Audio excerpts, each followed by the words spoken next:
Do you recall a product decision that helped the company to get to over 100 million in exit? There was no one thing, but there was a combination of a bunch that really helped. So we were behind for a very long time, but the idea was that our customer service was just so much better than the competitors. But what happened after a while is we started to catch up and we started to get better at a bunch of things really fast. There's this mentality you have when you've just been obliterated by your customers. Well, you suck at this. Well, your thing's not good at this. Well, it's not good at this. That you price yourselves way too low for the service that you are providing. We fought in conversation in order to make sure that we could actually get to the best output. And one of them was we need to drive up our pricing. And the three partners were adamant. There is no way in hell anyone is going to pay what you're suggesting they're going to pay for this product. So I took it upon myself. I called up one of our biggest clients. I looked at what they were paying and I jumped on a call with them. I said, all right, we're at contract renewal.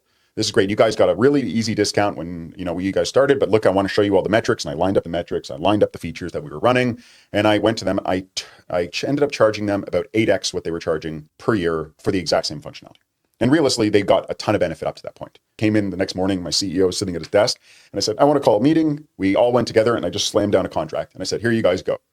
I said, what the hell is this? I said, you're not raising their price to $6,700 a month. I said, we already did. They all signed it happily.